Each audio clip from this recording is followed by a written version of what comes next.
Good morning, good afternoon, good evening, guys, wherever you are in the world. This is F4H Rosso with another GT Sport video. Today we're going to be tackling something a little bit different. Basically came from our stream last night. Someone asked me in the chat, what does CounterSteer Assist do? Why do you use it? And I couldn't answer the question because I don't actually know. When I first started playing the game, I was looking through the GT Planet forums, saw a user turn around and say, CounterSteer Assist is faster. And I've just used it ever since because I was told CounterSteer Assist is faster.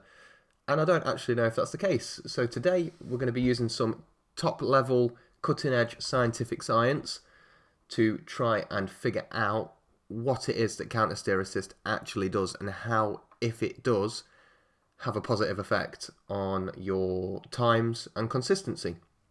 To do that, as I said, cutting edge techniques involving thrashing a car around a circuit as fast as we can possibly go. We're going to use 3 different vehicles today. We're going to use one from N300, we're going to use one from Group 4, and one from Group 3.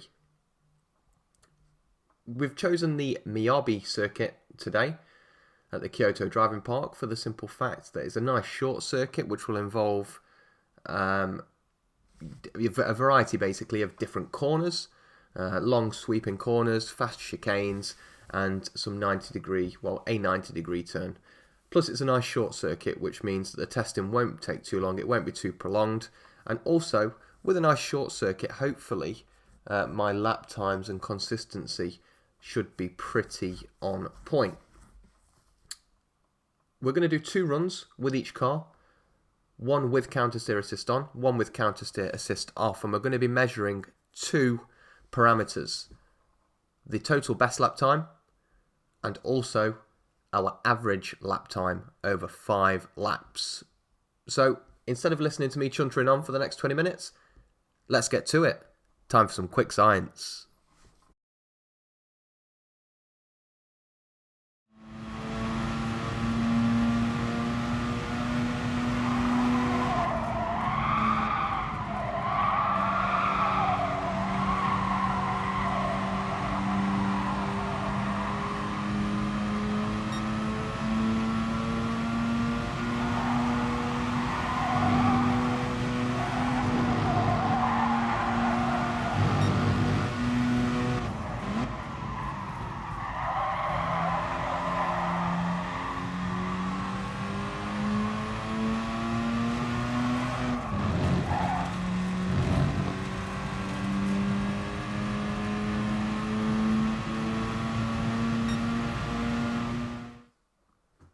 So as you can see, guys, from the first run with CounterSteer Assist turned on, we've set a 42.031 as our best lap.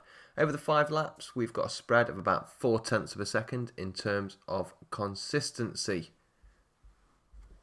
In run 2, with the CounterSteer Assist turned off, it's thrown up some very interesting stats already. Our fastest lap time is already slower by just over 0.1 of a second, and our optimal time is also roughly the same kind of amount off. Consistency wise, it's very similar to running with CounterSteer Assist, maybe a little bit more of a spread without. What's interesting and what the stats will not show is the fact that with the CounterSteer Assist on, I did that 5 lap run first time with no issues whatsoever. With the second run, with CounterSteer Assist turned off, it took me about 10 tries to string 5 laps together of decent consistency. The car turns into something completely different, something very difficult to drive, even with the racing hard tyres that we've used here as our control tyre. Very, very interesting stuff so far. We've seen what the N300 has to throw up. Let's try Group 4 next with the Lamborghini Huracan.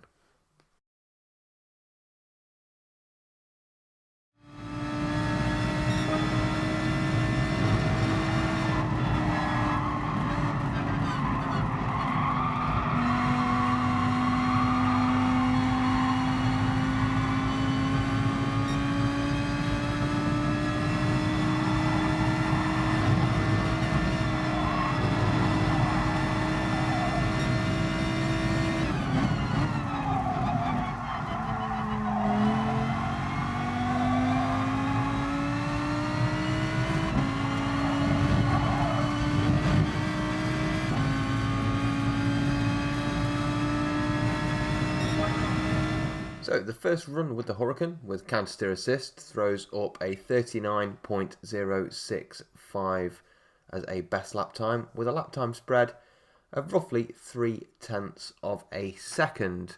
Again, let's compare that to how the car handles without the CounterSteer assistance.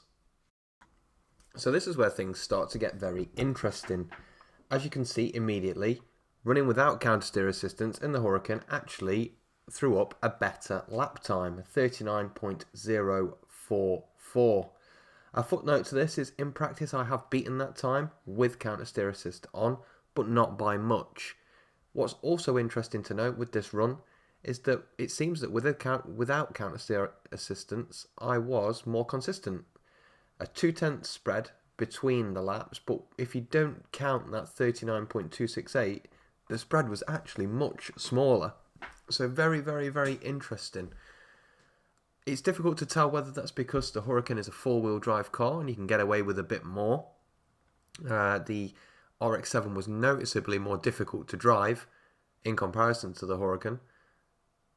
But it's very interesting. I mean, I did not expect these results. So, I mean, the car really, from a personal perspective, driving the Hurricane without CounterSteer assistance actually felt better. The car felt more responsive. Very interested to see what happens with Group 3. So let's jump straight into that one and see if the trend continues.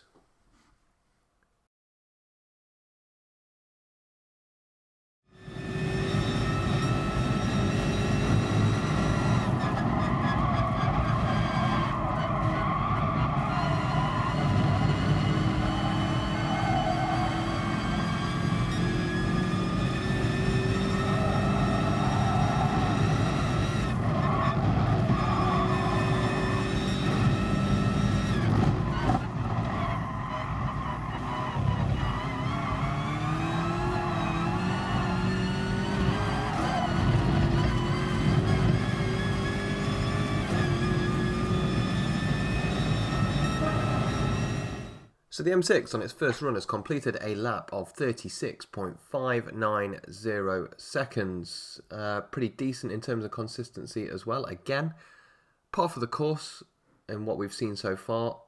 A spread of about 0.3 of a second. What I would say is my first lap was kind of scruffy. So we'd probably say even better than that in terms of maybe between 1 and 0.2 of a second in terms of actual lap time spread. Let's see what the same car does without the CounterSteer assistance. So as you can see from the last run with the M6, the times are extremely close between the two, with and without CounterSteer assistance. But this time, with CounterSteer assistance, just edges it by about 0.1 of a second. One thing I would say about driving the M6 without CounterSteer assistance is it is noticeably more difficult to drive. It seems to be a theme with the rear-wheel drive cars that they're a bit more difficult to handle without CounterSteer assistance, a bit more affected than the four-wheel drive Hurricane was. Again, consistency-wise, roughly 2-3 tenths difference between the best and worst laps of the 5-lap run. So very comparable whether you're running with or without CounterSteer assistance. So what have we learned from tonight? Well, if you look at it on paper, the difference between CounterSteer assistance and using no CounterSteer assistance isn't really that great, perhaps 0.1 of a second in pure pace per lap over the Miyabi circuit. What's really important to note though is that Miyabi circuit is only about 40 seconds long. That difference would be compounded over the course of a long circuit. Something like Brands Hatch, for example, which is 1.5 minutes long. That's roughly 2.5 times the length in time, so you're looking at 2.5 tenths potentially. Obviously, that's not gospel, but it's a decent indicator of what the difference would be. Also, we've learned that the rear-wheel drive cars seem to be more affected by CounterSteer assistance and the lack of it than the four-wheel drive Hurricane. This could potentially be a theme. In fact, the Hurricane felt a little bit better. What I would say is all of the cars felt a little bit more pointy without CounterSteer assistance on. It felt like I had more steering rack, if that makes any sense. With the natural understeer characteristics of a four-wheel drive, like the Huracan and maybe the GTR, that might be a benefit. With the rear-wheel drive cars, it made them a little bit less manageable. I wouldn't say using countersteer assistance is a must, but for certain it does affect how consistent, well, not how consistent, but how consistently quick you can be. It's a different. I mean, we've only done 3 cars here on one circuit, but the evidence already points towards countersteer assistance giving you pace from nowhere. Really, it's very difficult, as I said, to feel the difference when you're driving the two so close to one another. I couldn't, and I noticed as well from watching the replays back, countersteer assistance doesn't really kick in that often. It's kind of, I don't know whether it's a placebo effect or. It's very difficult to draw any conclusions. So, unfortunately, guys, I couldn't really be of much use as to whether you should or shouldn't be using countersteer assistance. It's a very difficult one to try and tackle, and one that's not really got a clear answer. I'm going to go to bed now and have dreams of tackling the Miyabi circuit, I'm sure. The amount of laps I've done around it tonight, I feel very tired. Definitely in no hurry to revisit that one. Hopefully you found the video informative, if not helpful. It's been very interesting to try and get to the bottom of the countersteer assistance kind of. I'm trying to think of the word. The countersteer assistance myth. There it is. I'll definitely look in the future at running it off in races and seeing what a difference it has over a race distance. But for now, this will have to do. If you enjoyed tonight's video as much as I enjoyed all of my laps around Miyabi, feel free to whack a like on at the end. And give me your feedback, what you think of countersteer assistance, if you use it, if you don't. Let me know in the comments below. And I will see you all soon for another video.